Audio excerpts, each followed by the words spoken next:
La nieve a su alrededor ya no era blanca. Estaba teñida de rojo, marrón y negro, con cuerpos y metal destrozado. Le temblaban las manos al recargar el rifle, con los dedos entumecidos por el frío y la adrenalina. 20 alemanes yacían muertos en los campos. Estaba solo, y se suponía que lo habían evacuado hacía horas. Diciembre de 1944. El bosque de las Ardenas. El aire era gélido, de esos que quemaban los pulmones con cada respiración. La nieve caía en suaves e implacables cortinas, cubriendo las colinas y bosques del este de Bélgica con una quietud engañosa. Pero bajo ese silencio, algo enorme se movía. El ejército alemán, maltrecho y desesperado, había lanzado una última y feroz contraofensiva. La llamaron Operación Wacht am Rhein. La historia la recordará como la Batalla de las Ardenas. La línea estadounidense se había desmoronado en algunos puntos. Las unidades estaban dispersas, aisladas, superadas. Divisiones enteras se apresuraban a cerrar las brechas antes de que los alemanes pudieran atravesar el río Mosa y alcanzar los puentes. Cada pueblo, cada cruce de caminos, cada granja se convirtió en un punto de resistencia o en un cementerio. La guerra, que apenas unas semanas antes parecía prácticamente ganada, de repente volvió a sentirse muy incierta. En algún lugar del caos, cerca de la ciudad de Saint-Vith, una pequeña unidad estadounidense defendía un tramo de carretera contra los repetidos asaltos alemanes. Estaban exhaustos. Les faltaba munición. Varios hombres estaban heridos. Entre ellos se encontraba el soldado de primera clase Martin Delany, fusilero de Michigan, de 23 años. Delgado, fibroso, con ojeras y voz queda. Llevaba en la compañía desde Normandía. 6 meses de combate continuo. Había visto morir a hombres en zanjas, en setos, en tanques en llamas. Había matado alemanes a distancias tan cortas que podía verles la cara. Y ahora, tras recibir metralla en la pierna y el hombro durante un bombardeo de artillería 3 días antes, debía ser evacuado. Los médicos lo habían curado lo mejor que pudieron. Las heridas no ponían en peligro su vida, pero eran suficientes. Suficientes para justificar su retirada de la línea de fuego. Suficientes para enviarlo de vuelta a un hospital de campaña, tal vez incluso a Estados Unidos si se infectaba. Su sargento de pelotón le había dicho que empacara su equipo y esperara al siguiente convoy que se dirigía al oeste. Delany asintió, no dijo nada y se sentó en la esquina de un granero helado con el rifle sobre el regazo. Pero el convoy nunca llegó. Para la tarde del 18 de diciembre, la situación se había deteriorado rápidamente. Las fuerzas alemanas, encabezadas por tropas de élite de Fallschirmjäger y unidades Panzer de las SS, avanzaban con fuerza en múltiples frentes. La carretera que custodiaba la unidad de Delany se había vuelto crítica. Si los alemanes la tomaban, podían flanquear a todo un regimiento estadounidense y cortar la ruta de retirada a cientos de hombres. El comandante de la compañía, un capitán llamado Hoyoway, reunió a lo que quedaba de sus hombres y les dijo la verdad. Iban a tener que replegarse. No había otra opción. Pero necesitaban tiempo. Alguien tenía que quedarse atrás y retrasar al enemigo. El tiempo justo para que el resto de la unidad se reposicionara y estableciera una nueva línea defensiva 3 kilómetros al oeste. Fue una misión suicida en todo menos en el nombre. Hoyoway no pidió voluntarios. Se disponía a ordenar a un equipo de bomberos que se quedara cuando Delany se levantó. Le palpitaba la pierna. Tenía el hombro rígido y caliente, con una infección que empezaba a aparecer. Pero dio un paso al frente y dijo, en voz baja, que lo haría. Hoyoway lo miró fijamente. «¿Estás herido?», dijo. «Se supone que deben evacuarte». Delany se encogió de hombros. Dijo que conocía la zona. Dijo que tenía buena vista. Dijo que alguien tenía que hacerlo, y que se necesitaban hombres sanos en otro lugar. Hoyoway dudó, luego asintió. No discutió. No había tiempo. Delany recibió munición extra. 2 granadas, una cantimplora con agua y un rifle Springfield de cerrojo con una mira que le había quitado a un francotirador muerto semanas antes. Le ordenaron que defendiera una pequeña granja a unos 400 metros al este de la carretera principal. Estaba situada en una colina baja con una vista clara de las rutas de aproximación que usarían los alemanes. Debía permanecer allí el mayor tiempo posible, eliminar a todos los que pudiera y luego escabullirse antes de que lo invadieran. Nadie esperaba que sobreviviera. Pero nadie lo dijo en voz alta. La granja estaba hecha un desastre. El techo se había derrumbado parcialmente. Las paredes estaban llenas de agujeros de bala. Dentro, había muebles rotos, una estufa destrozada y un olor a humo viejo y a muerte. Delany recorrió las habitaciones con cuidado, comprobando las líneas de visión y las rutas de escape. Eligió un lugar en el segundo piso, cerca de una ventana que daba a la carretera principal y a la arboleda que se extendía más allá. Retiró los escombros, apiló algunos trozos de madera para improvisar un soporte para su rifle y se acomodó. Afuera, la nieve seguía cayendo. La luz se desvanecía. Podía oír la artillería lejana, un trueno sordo y retumbante que nunca cesaba. Pensó en su familia, su madre, que le escribía cartas cada semana, su hermano menor, que quería alistarse en cuanto cumpliera 18. Pensó en los hombres de su unidad, a la mayoría de los cuales conocía desde hacía meses, algunos desde el entrenamiento. Buenos hombres, hombres cansados, hombres que merecían salir con vida de aquel bosque. También pensó en los alemanes. Había matado suficientes para saber que no eran monstruos. Eran soldados como él, jóvenes, asustados, haciendo lo que les decían.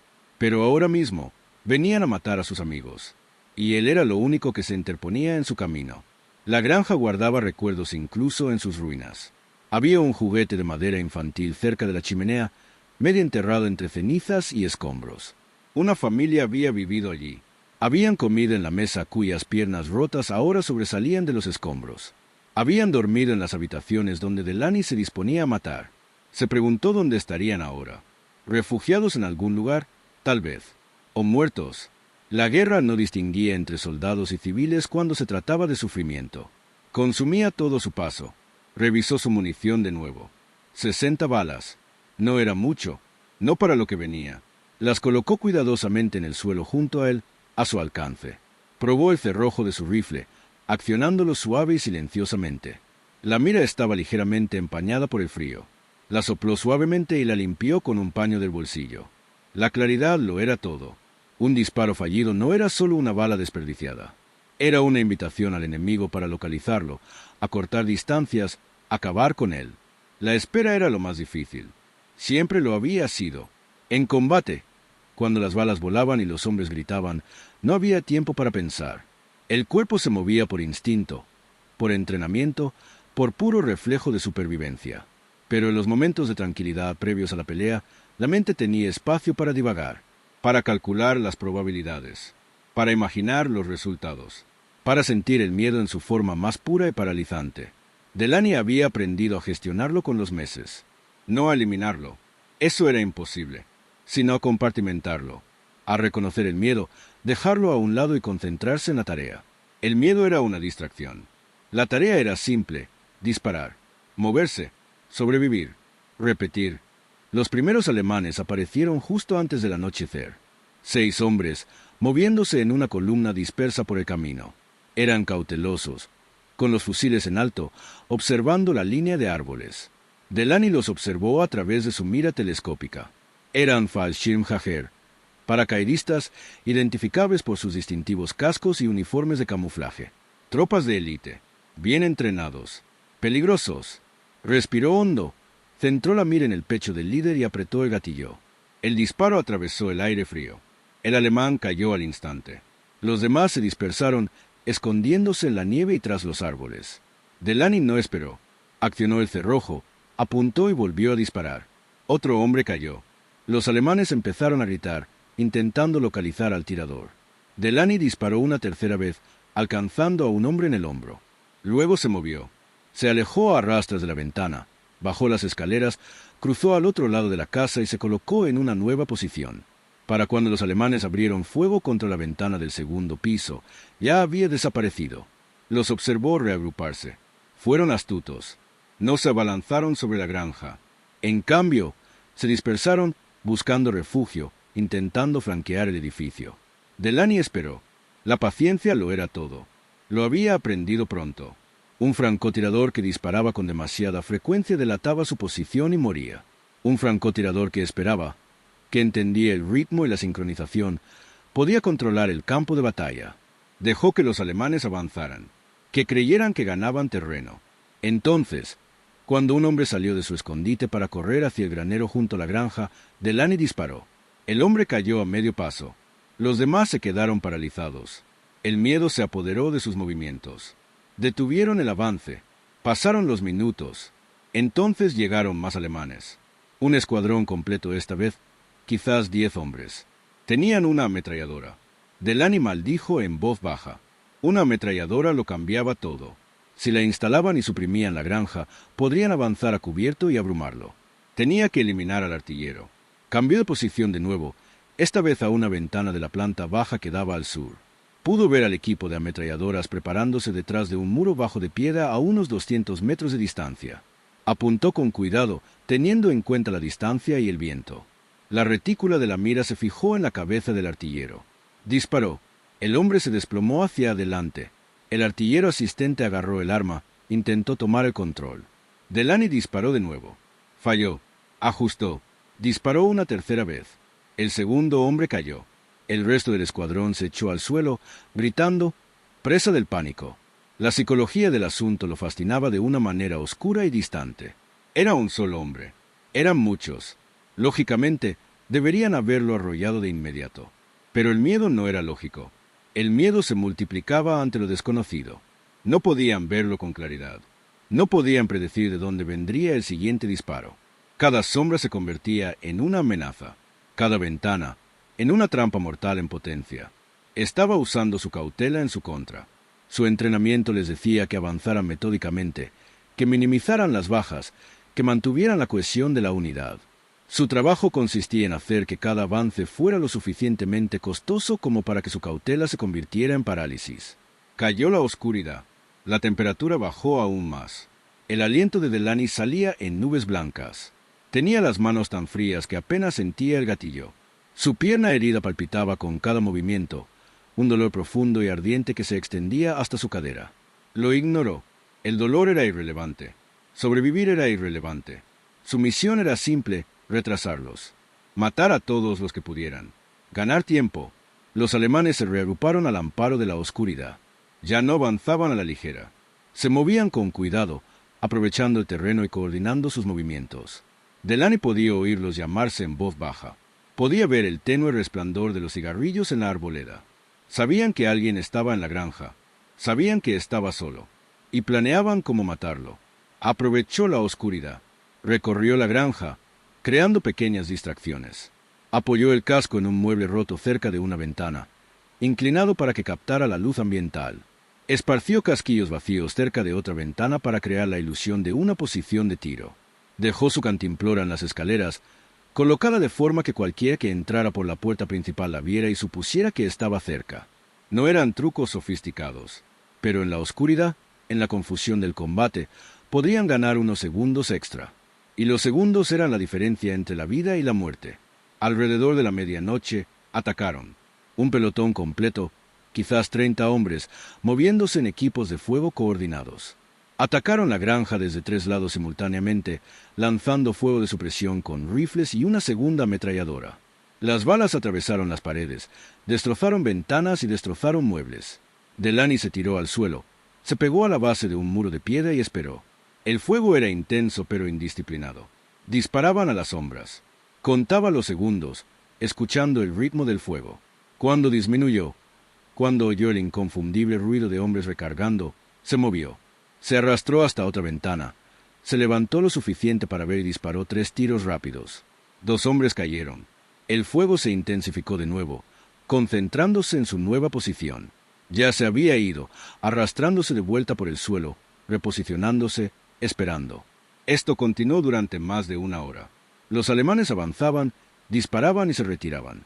Delaney se movía por la granja como un fantasma, sin detenerse nunca en un mismo sitio, sin disparar más que unos pocos tiros antes de reubicarse. Usaba todos los trucos que había aprendido. Disparaba desde ángulos bajos para hacerles creer que estaba tumbado.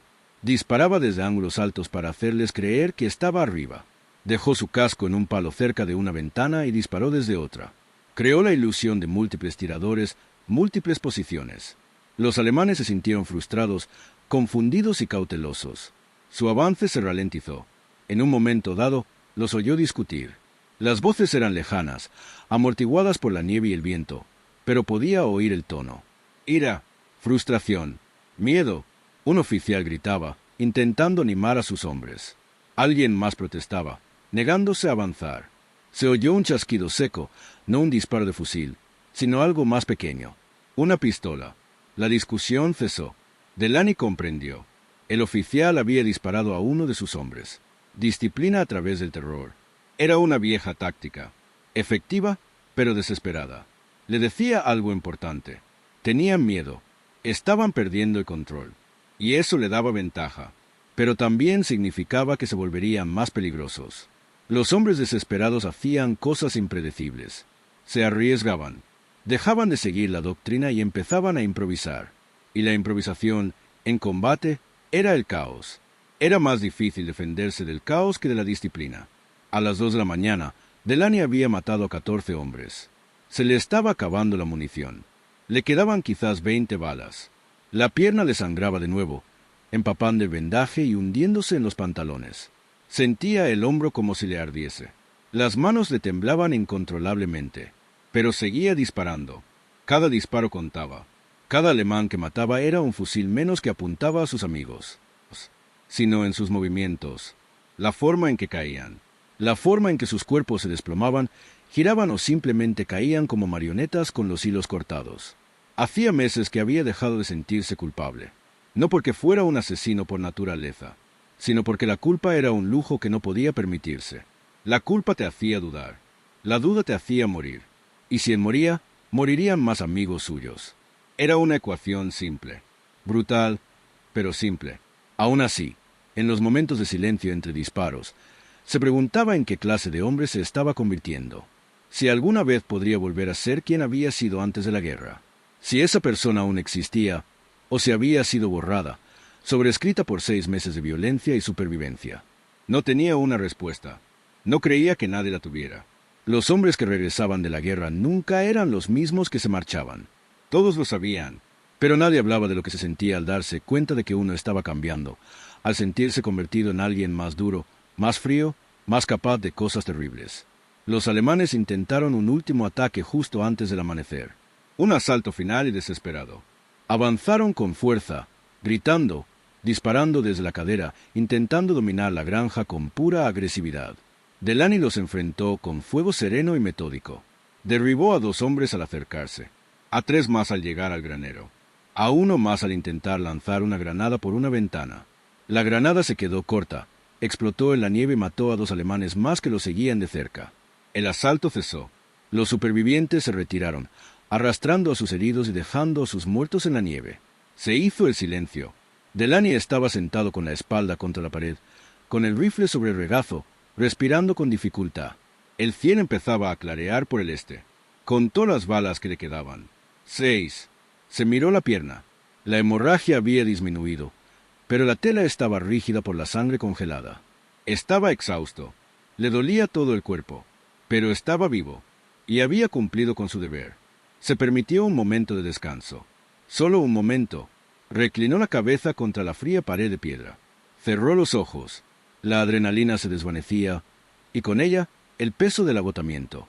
No había dormido en casi 48 horas. No había comido una comida completa en 3 días. Su cuerpo estaba agotado, en una terca negativa a detenerse. Pero aún no podía detenerse. No estaba a salvo. Estaba en territorio enemigo, rodeado, con 6 balas y un cuerpo que apenas funcionaba.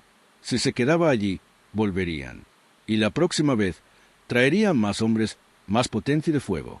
Arrasarían la granja y buscarían su cuerpo entre los escombros. Se obligó a ponerse de pie. Casi se le dobla la pierna. Se agarró al marco de la ventana. Se estabilizó y respiró hondo. Recogió su rifle, su cantimplora y lo que le quedaba de munición, y se dirigió a la parte trasera de la granja. Se detuvo en la puerta, escuchando. El viento traía voces, lejanas pero nítidas. Alemanes. Se estaban reagrupando, planeando. Tenía quizás 10 minutos antes de que volvieran. Salió sigilosamente por la puerta trasera, agachándose y rápido a pesar del dolor. La nieve era profunda allí, intacta, y cada paso dejaba una huella clara. Pero no había forma de evitarla. Se dirigió hacia el lecho seco de un arroyo que había visto antes, a unos 50 metros de la granja. Le proporcionaría cobertura y una ruta hacia el oeste, hacia donde esperaba que su unidad hubiera establecido su nueva línea. Se movió con cuidado, con el rifle listo, escudriñando la línea de árboles con la mirada. Cada sombra era una amenaza potencial. Cada sonido lo paralizaba. Escuchaba, evaluaba. El lecho del arroyo era angosto, de unos 3 pies de profundidad, con laderas empinadas que le proporcionaban un buen escondite. Se agachó y comenzó a avanzar hacia el oeste. Avanzaba despacio.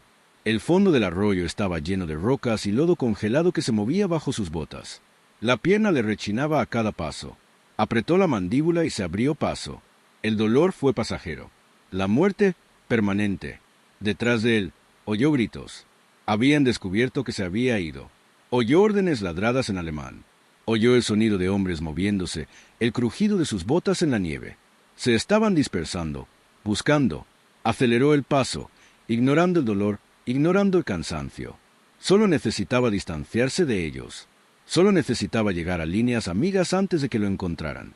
El lecho del arroyo se curvaba hacia el norte y luego de nuevo hacia el oeste. Lo siguió durante lo que le parecieron kilómetros, pero probablemente eran menos de la mitad.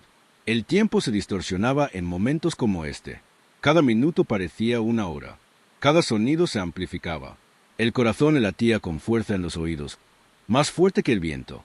Siguió adelante. Entonces oyó voces más adelante. Voces estadounidenses.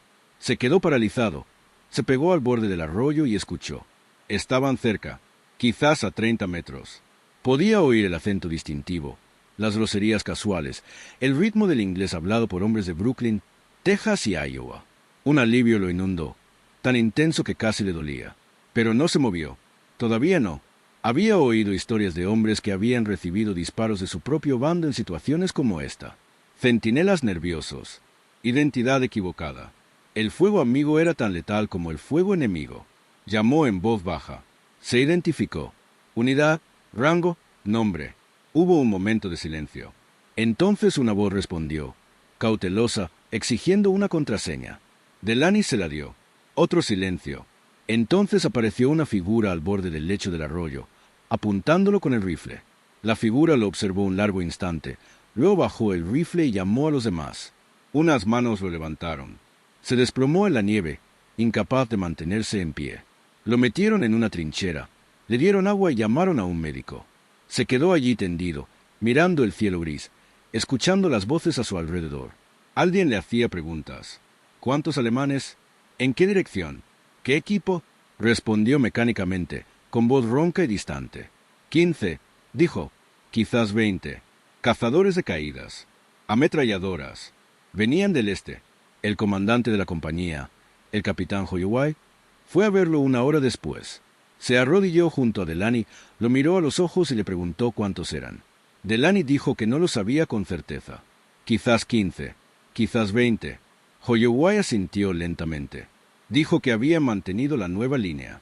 Los alemanes ya se habían retrasado bastante. El regimiento no había quedado aislado. Cientos de hombres seguían con vida gracias a lo que Delaney había hecho. Delaney no dijo nada. Se quedó mirando la nieve, la sangre en sus manos, el rifle que yacía a su lado. Pensó en los rostros que había visto a través de la mira. Hombres jóvenes, hombres asustados, hombres que nunca volverían a casa. Pensó en la granja, el frío, la oscuridad, la interminable espera. Pensó en lo cerca que había estado de morir y lo poco que habría importado si lo hubiera hecho. Un hombre, en una granja helada, en un rincón de una guerra que se extendía por todo un continente. Se sentía enorme e insignificante a la vez. Los médicos lo evacuaron esa tarde. Sus heridas habían empeorado. La infección se había extendido, roja y furiosa, desde los puntos de entrada de la metralla. Tenía la pierna hinchada, caliente al tacto. El hombro le palpitaba con un dolor profundo, a nivel de los huesos. Lo llevaron en camilla a un puesto de socorro y luego lo subieron a una ambulancia que se sacudía y se balanceaba sobre los caminos helados. Perdió la consciencia varias veces, mientras la fiebre se apoderaba de él. En su delirio, volvió a ver la granja. Vio a los alemanes avanzando. Oyó el estallido de los disparos de fusil. Sintió el frío calándole los huesos. Pasó 3 semanas en un hospital de campaña y luego 2 meses recuperándose en Inglaterra. Los médicos le limpiaron las heridas, drenaron la infección y le administraron sulfamidas y morfina. Perdió peso. Su pierna sanó lentamente, dejando una cicatriz irregular que le dolió con el frío de por vida. Su hombro nunca recuperó la movilidad completa. Podía levantar el brazo, pero no más allá de cierto punto y no sin dolor. Durante su recuperación, recibió una carta del capitán Hoyoway. Era breve, formal, pero sincera. Le contaba que la compañía había sobrevivido al resto de las Ardenas, que habían avanzado hacia el este con el tercer ejército de Patton, que estaban ganando. La carta le agradecía. Le decía que había salvado vidas. Le decía que era un héroe. Delaney leyó la carta una vez, la dobló y la guardó en su baúl. No se sentía un héroe. Se sentía como un hombre que había matado a 20 personas y había tenido la suerte de no morir en el intento. No sentía orgullo.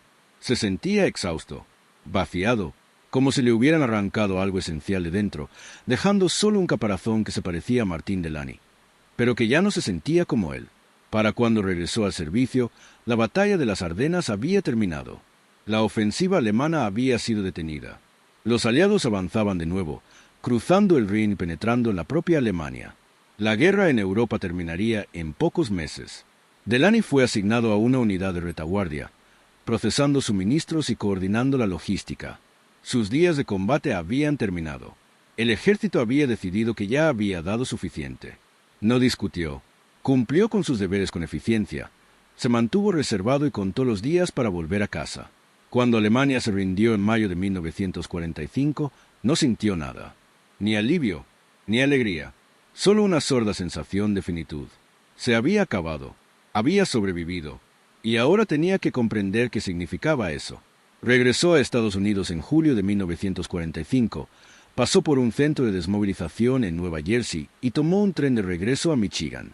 Su madre lo recibió en la estación. Lloró al verlo. Él la abrazó con rigidez, torpeza, sin saber cómo superar la distancia que la guerra había creado.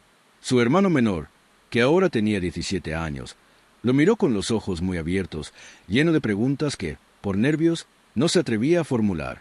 Delaney no respondió.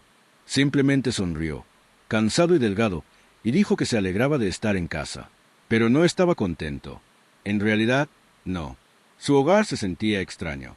Extraño. La casa era la misma. Las calles eran las mismas. Pero él era diferente.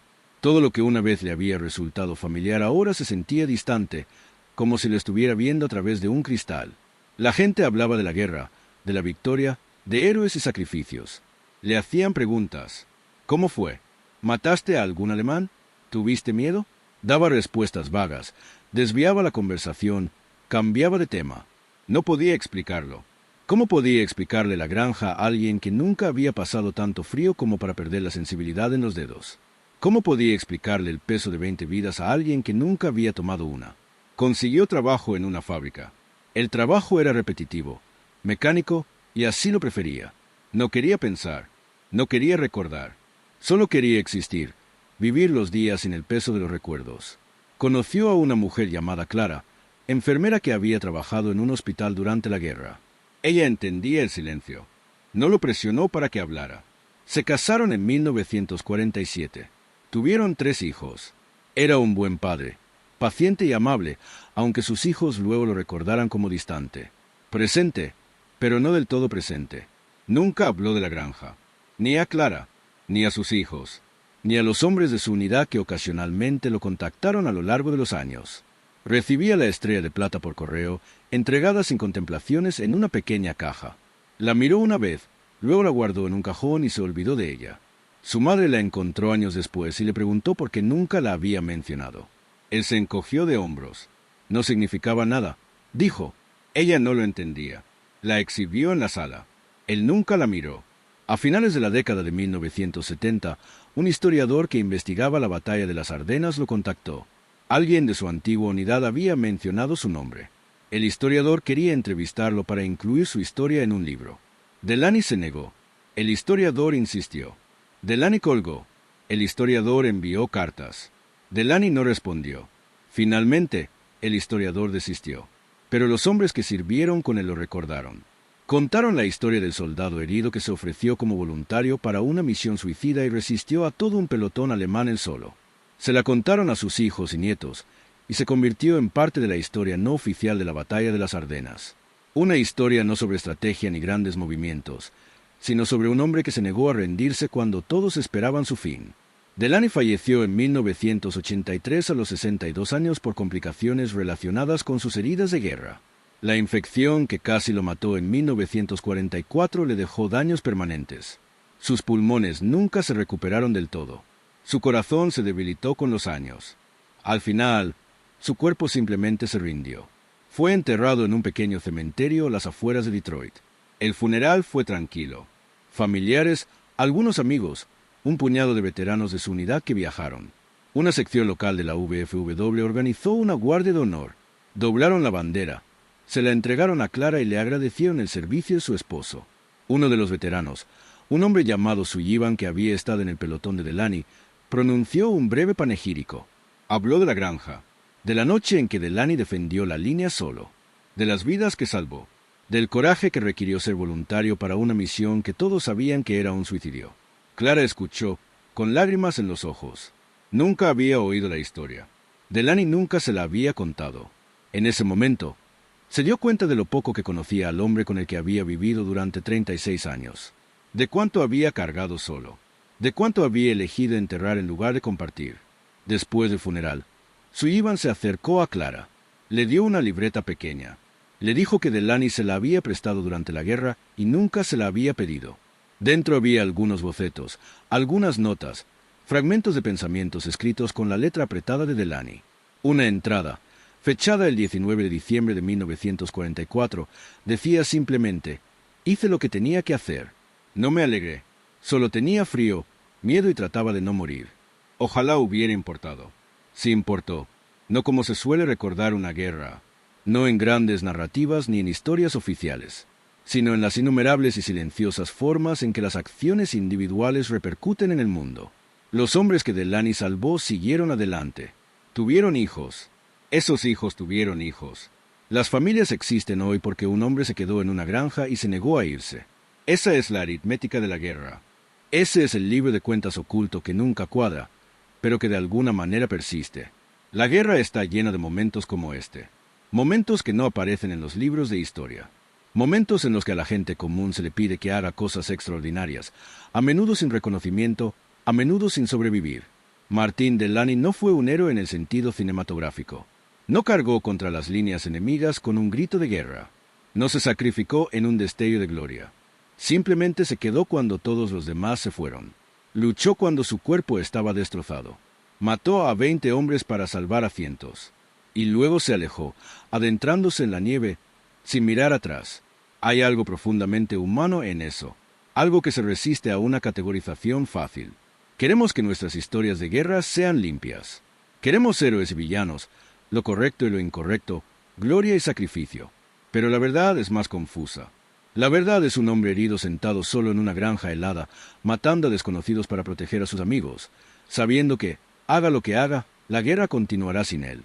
La verdad es supervivencia sin celebración, deber sin reconocimiento, coraje sin público, y quizás esa sea la verdadera lección, que el heroísmo no siempre es ruidoso, no siempre es recompensado.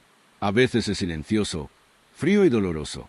A veces es un hombre con un rifle y 6 balas, viendo salir el sol sobre un campo de cadáveres, preguntándose si algo de eso importaba. Y luego se levanta, camina a casa y nunca más vuelve a hablar de ello. Ese silencio es una valentía en sí misma. La valentía de cargar con el peso sin quejarse, de hacer cosas terribles por buenas razones y vivir con las consecuencias, de comprender que algunas experiencias no se pueden compartir, no se pueden explicar, no se pueden reconciliar con el mundo normal. Delaney lo comprendía. Eligió el silencio no por vergüenza, sino porque sabía que las palabras lo degradarían. Lo convertirían en una historia cuando era algo más fundamental que una historia. Era supervivencia. Era deber. Era el precio que pagó para seguir siendo humano en una situación diseñada para despojarlo de humanidad. Contamos estas historias ahora, décadas después, porque los hombres que las vivieron no pueden. Porque eligieron el silencio y nosotros debemos elegir el recuerdo. No para glorificar la guerra, no para convertir en héroes a soldados renuentes, sino para reconocer el costo, para comprender que la libertad, la seguridad, la victoria, todas las cosas abstractas que celebramos, se construyen sobre los sacrificios individuales de personas como Martin Delaney. Personas que no anhelaban la gloria, que no buscaban reconocimiento, que simplemente hicieron lo que debían hacer y luego intentaron olvidar. Pero no debemos olvidar, ni la granja, ni los 20 alemanes, ni el soldado herido que se negó a ser evacuado, ni el hombre callado que regresó a casa y nunca habló de ello. Debemos recordar porque olvidar deshonra el peso que cargaron. Porque la historia no son solo las grandes batallas y los generales famosos. También es la granja solitaria. La noche gélida. La decisión de quedarse cuando quedarse significaba morir. Es Martín Delany, herido y exhausto, cargando su fusil una vez más y diciendo en voz baja, a nadie. Resistiré. Si quieres más historias reales de soldados olvidados que cambiaron el curso de las batallas, suscríbete ahora y cuéntanos en los comentarios. ¿Desde dónde ves esta historia?